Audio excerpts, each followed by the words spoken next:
I want to ask you my first question before we go to them. What you criticized your dad with so harsh words. What led to the deep divide? అంత అగాధం ఎందుకు ఏర్పడింది మీకు మీ నాన్నకి? ఇది పొలిటికల్లా, it's deep పర్సనల్లా? Can you speak out your heart?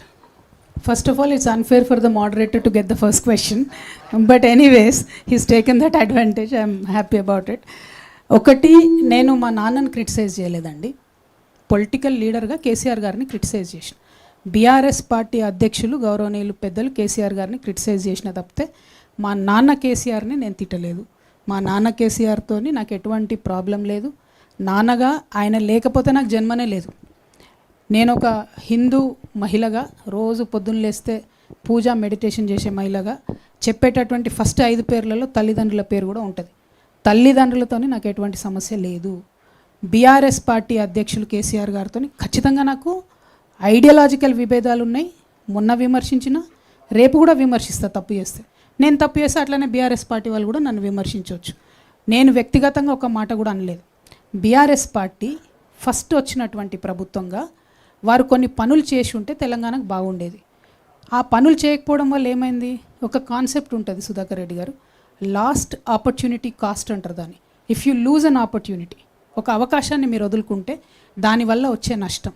తెలంగాణలో తొట్టతొలి ప్రభుత్వంగా ఏర్పడ్డటువంటి బీఆర్ఎస్ ప్రభుత్వం ఏదైతే కృష్ణా గోదావరి నదుల నీళ్లను కరెక్ట్గా వాడుకొనగలిగి ఉంటే మన రైతన్నలకు వారు అధికారంలో ఉన్న 10 సంవత్సరాలలో 2,50,000 కోట్ల రూపాయల సంపద డైరెక్ట్గా రైతులకు అందేది.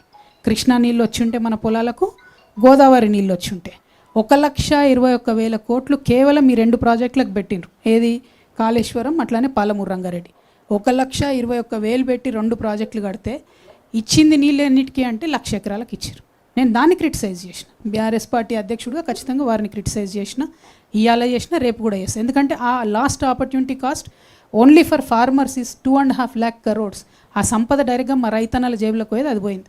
ఇంకొకటి లాస్ట్ ఆపర్చునిటీ కాస్ట్లో మొత్తం 2001 నుంచి 2014 దాకా తెలంగాణ రాష్ట్రం వచ్చే వరకు కొట్లాడినటువంటి యువకులకు ఉద్యోగ అవకాశాలు ఇవ్వకుండా ఒక 10 సార్ల పేపర్ లీక్ అయ్యి అంత పెద్ద ఐటీ మినిస్టరు, అన్ని దేశాలకు పోయి స్పీచ్లు ఇచ్చే ఐటీ మినిస్టర్ కేటీఆర్ గారు ఉండంగా టీసీఎస్ లాంటి కంపెనీతో మాట్లాడుకొని ఫుల్ ప్రూఫ్గా మనమే ఎగ్జామ్స్ పెట్టలేమా అండి? టోఫెల్ పెట్టడంతో మాట్లాడుకొని పెట్టలేమా? జిఆర్ఈ పెట్టడంతో మాట్లాడుకొని పెట్టలేమా? ఎట్లా ఫెయిల్ అవుతుంది? మన గ్రూప్ 1 ఎందుకు ఫెయిల్ అవుతుంది?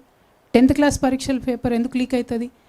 ఆ ఫెయిల్యూర్ వల్ల ఇప్పుడు ఏమైంది? ఇవాళ రేపు ఉన్న ఫాస్ట్ జనరేషన్లో ఎవ్రీ 7 years కొత్త జనరేషన్ వస్తుంది. 10 years లేదు ముందులాగా. అంటే తెలంగాణ రాష్ట్రం వచ్చినాక ఫస్ట్ 10 ఏళ్ళు, ఇప్పుడు ఈ కాంగ్రెస్ ప్రభుత్వంలో వచ్చిన 2.5 years చూసుకుంటే 2 generations ఉన్న పిల్లలు లాస్ అయినరు. మీ అందరికీ తెలుసు, ఒక్క గవర్నమెంట్ ఉద్యోగం కోసం 1,00,000 మంది రాస్తారు దానికి exam. At any point of time 30 to 40 lakh people Telangana యువకులు ఎగ్జామ్ ప్రిపరేషన్లే ఉంటారు. మరి వాళ్ళందరిది లాస్ట్ ఆపర్చునిటీ కాస్ట్ కాదా? వాళ్ళ జీవితంలో వాళ్ళు కోల్పోయిన ఉద్యోగాలు, వాళ్ళు కోల్పోయిన అవకాశాలు, వాళ్ళ కుటుంబ సభ్యులు పడ్డ ఇబ్బందులు, ఆ లాస్ట్ ఆపర్చునిటీ కాస్ట్ అనేది ఖచ్చితంగా బీఆర్ఎస్ ఖాతాలోకే పోతుంది. కాబట్టి బీఆర్ఎస్ అధ్యక్షుడు కేసీఆర్ గారిని నేను విమర్శించిన తప్పితే నేను మా ఫాదర్ కేసీఆర్ గారిని విమర్శించలేదు.